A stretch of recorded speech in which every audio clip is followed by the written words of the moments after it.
Bom, acho que a gente tem que falar, a gente já falou aí de inclusão e a questão hoje do aumento do número de casos de autismo, né? Uma preocupação entre os pais.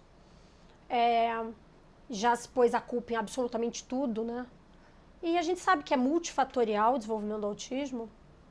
E o diagnóstico, hoje existem, a gente consegue fazer o diagnóstico mais precoce e tal, tem muitos sinais desde sempre, mas em princípio a gente fecha o diagnóstico a partir dos 8 meses, né?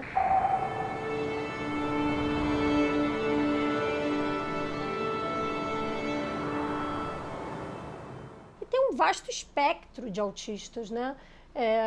O autista ele tem que ser incluído na sociedade, né?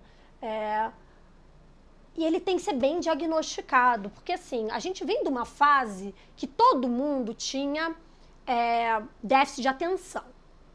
Então, se o filho ficava bagunçando, tirando tudo no lugar, você fala que ele tem déficit de atenção, porque você queria o quê? Um filhinho sentado assim, ó. Eu vejo isso no consultório, a pessoa vem e fala mal do filho. Tá vendo? Ele é terrível, o cara não tá fazendo nada. O cara tá brincando com o brinquedo, mas é terrível ele. Enfim. Então, passamos pelo boom da Ritalina, porque todo mundo... Aí você fala, mas é quando ele tá assistindo um filme? Ah, não, ele assiste o filme todo. Déficit de atenção. Ele só tem déficit de atenção quando interessa, né? Quando é hora de jogar videogame, ele tá atenção. Então, assim, passamos por essa fase. E, de repente, começou o boom do autismo, né? Que todo mundo é autista. Então, assim, tem que ter um diagnóstico adequado, né? Feito por um profissional que, de fato, entenda do assunto. Claro que o pediatra geral, ele tem que ter, é obrigado a ter uma noção do comportamento, época de fala. Claro que levando em consideração... A fala, acho que é grande medo da população em geral. O filho vai fazendo 2 anos, 2 anos e meio, não está falando nada.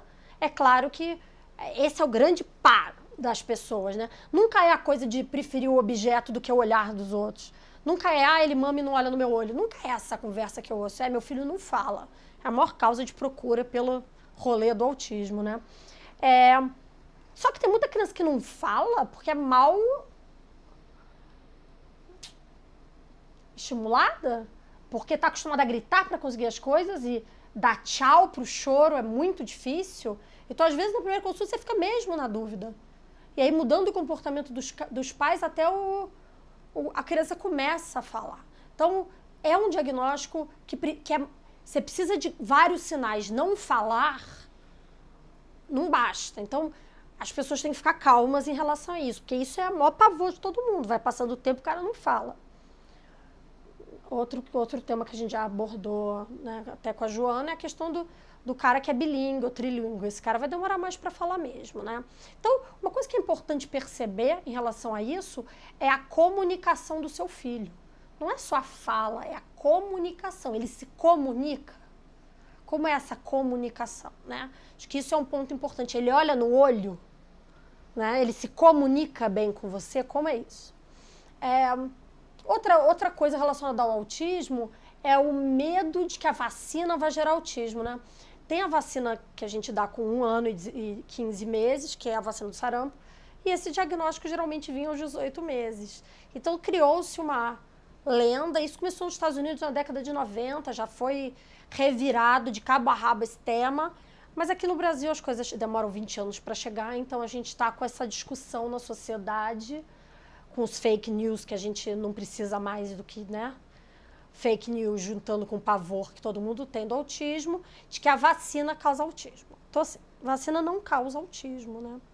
Hoje se tem um diagnóstico melhor, por isso que aumentou o número de autistas.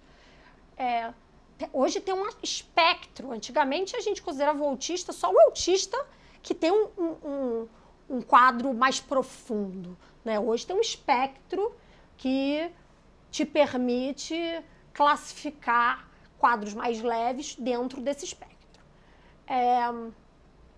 Então é bem importante a gente entender o papel da estimulação adequada da criança desde o início, que a gente está sempre falando aqui, né? Da inclusão dessa criança na família, para a gente não perder os casos em que a criança é mal estimulada e tem um desenvolvimento ruim, né? Então, os pais têm que fazer a parte deles, que é isso que a gente vem falando sempre, de cada fase, estimular a criança da maneira adequada, para você perceber a criança sempre adquirindo novas habilidades. Acho que isso é muito importante. Então, vamos todos nós fazermos o nosso papel.